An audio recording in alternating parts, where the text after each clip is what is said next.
Mike Emanuel live on the Hill tonight. Mike, thank you. The crash and burn of the subcommittee means Congress will have to pick up some of the pieces and do it in a hurry. Chief Washington correspondent James Rosen looks at what lawmakers have to do and when.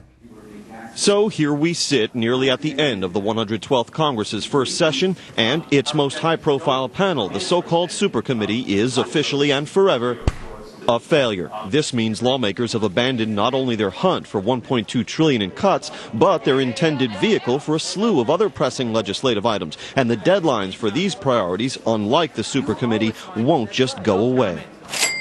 First, Congress has only approved 3 of 13 annual spending bills, and the continuing resolution passed last week only keeps Uncle Sam in business through December 16. The lack of progress in the Super Committee will spill over to everything else. It's going to affect the mood in Congress. It's going to affect the schedule, because failure usually breeds failure, and success breeds success. The end of 2011 also means the rejoining of the annual battle over the doc fix, a yearly infusion of cash to prevent Medicare physicians from suffering a huge cut to their fees.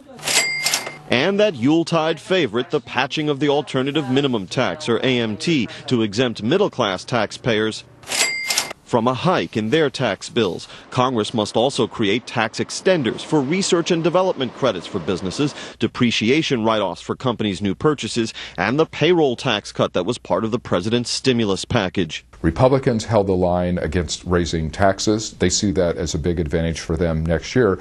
And Democrats held the line on issues of fairness and equity, which they believe will be a big issue for them. And so essentially, the issues that torpedoed this super committee will be the very heart of the 2012 election, and voters get to make the deciding call. With both houses of Congress only likely to work another 2 weeks this year, lawmakers will also face pressure to renew expiring benefits for the unemployed. Over that and the other pending items looms the Super Committee's defining question, namely, Brett, how will it all be paid for? Big question, James. Thank you. Senior political analyst Britt Hume is here tonight with some thoughts on why the Super Committee was such a super bust. Good evening, Britt. Hi, Brett. The failure of the Super Committee has been widely attributed to partisan stalemate, but the problem is less partisan than ideological. The battle over spending and debt is being fought along the deepest fault line in American politics. Republicans believe deeply that raising income tax rates for anybody, including the wealthy, is economically dangerous and politically suicidal. Besides, they say it wouldn't raise enough money. But Democrats with equal fervor believe that cutting entitlement benefits, which are the big driver of deficits, is to attack the crowning achievements of their party's drive for social justice in America. Nancy Pelosi even directed her appointees on the Super Committee to oppose any such cuts. Bear in mind, though, that the Super Committee was not supposed to produce a balanced budget, only a plan to lop off about 1/8 of the projected deficit over the next 10 years. Surely you'd think they could split the difference, some tax increases in exchange for some entitlement cuts, and get a deal. But that underestimates the political wrath that members of both parties would face from their base voters for making such a deal. You can get politicians to buck their bases in a national emergency, but the ballooning national debt may be a crisis, but neither the politicians nor the public seems at the moment to see it as an emergency. Brett? All right, Britt, thank you. Stocks were way down today in an apparent anticipation of the Super Committee collapse. The Dow lost 249, the S&P 500 dropped 23, the Nasdaq was off 49. Home sales were up slightly last month, 1.4%, but totals remain about 1 million sales below what would be considered healthy.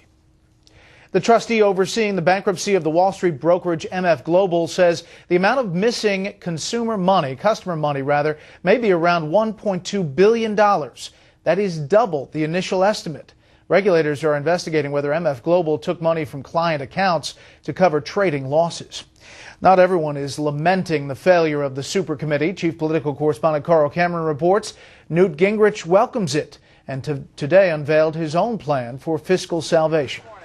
Neck and neck with Mitt Romney at top GOP presidential polls, Newt Gingrich outlined his entitlement reform package, starting with plans to let younger workers opt out of Social Security for private investment accounts he says will create more savings and strengthen the system. Because you make the whole thing voluntary. You don't want to do it, don't do it. I mean, if you are dumb enough, you prefer to get less money with less control while relying on politicians, that's your prerogative. You're an American. You're allowed to be dumb. He pledged to repeal and replace Obamacare, offer private alternatives to Medicare, and to means test and block grant to the states a host of social welfare